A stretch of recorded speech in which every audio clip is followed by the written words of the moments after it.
Pardon, je vous mets une parenthèse parce qu'il faut quand même amener dans les coulisses de ce déplacement, autrement on comprend pas le débat. La réalité, c'est que le service de la communication de l'Élysée a appelé 2 journalistes, un journaliste de l'AFP, un journaliste de Radio France, leur demandant de venir ce matin à l'Élysée sans savoir où ils allaient, les ont emmenés donc là où le président se déplaçait et leur ont demandé de diffuser leur son et leur dépêche qu'une fois le président parti. C'est quand même ça la réalité de la communication aujourd'hui d'Emmanuel Macron. C'est pas forcément contradictoire avec ce que je viens de dire. Je précise. Pas avoir une pluie de caméras et de micros tendus. Moi, c'est une interprétation qu'on a. Moi, je crois pas une seconde à l'idée qu'il est claquemuré dans son palais et qu'il a peur de sortir. Regardez Édouard Philippe, demain, il va aller voir des gilets jaunes en Haute-Vienne, je crois. Emmanuel Macron peut le faire.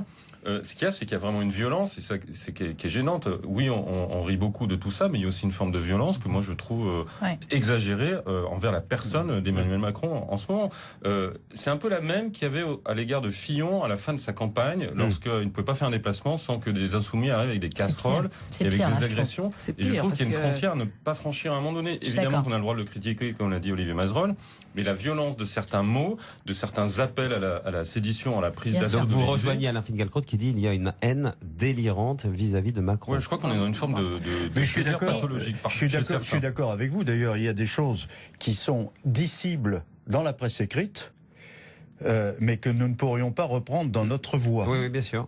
Parce que franchement, il y a des slogans anti-Macron que j'ai lus dans différents hebdomadaires. Il est normal que la presse écrite les rapporte d'ailleurs, mais moi je me refuserais à les dire à l'antenne, ou en tout cas c'est passé comme ça. Isabelle Laporta. Oui, je suis pas certaine que ce soit vraiment le rôle de la presse de faire le micro ouvert comme ça a été le cas, parce que vous dites nous on n'oserait pas le dire dans notre voix, mais enfin on l'a vu sur les chaînes en continu. On a eu ce flot se déverser de haine sur Macron que j'ai trouvé tout à fait gênant. Ça a libéré la haine. Bien sûr, ça a libéré la haine. Et puis par ailleurs, je m'excuse, mais enfin c'est vrai qu'il n'a donné les 10 milliards qu'à partir du moment où il y a une explosion de violence. Donc qu'est-ce que c'est le message politique de Macron? Moi, c'est ça qui me gêne le plus là-dedans. C'est qu'au fond, il faut que les mecs cassent tout. Vous avez entendu Gérald Darmanin dire on les aurait donnés quand même. Oui, mais d'accord, mais enfin sauf qu'ils les ont pas donnés quand même. On a du coup les syndicats.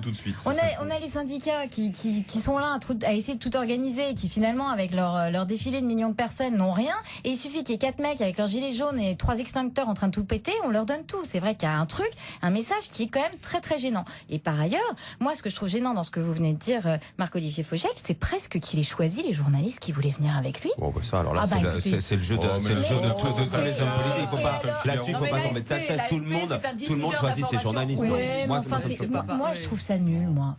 C'est peut-être nul, mais ça, alors là, pour le coup, c'est nul depuis toujours. On choisit des journalistes avec lesquels. Depuis toujours, vous avez raison.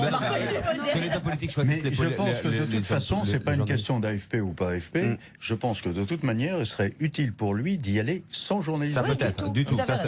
Sans journaliste, sans service de sécurité, ça serait là vraiment. Mais là, on parle d'enfants, de maltraitance d'enfants. Je suis pas sûr que ce soit la place de 15 caméras et 40 micros. Peut-être que c'est simplement ça le sujet. On peut pas toujours sans arrêt, on peut pas toujours accabler Emmanuel Macron. C'est-à-dire, s'il ne va pas, on dit qu'il ne se déplace pas, qu'il est dans son bunker à l'Élysée. S'il se déplace, on dit mais comment? Il n'a pas de journaliste, il a trop de journalistes, il veut se faire sa com, etc.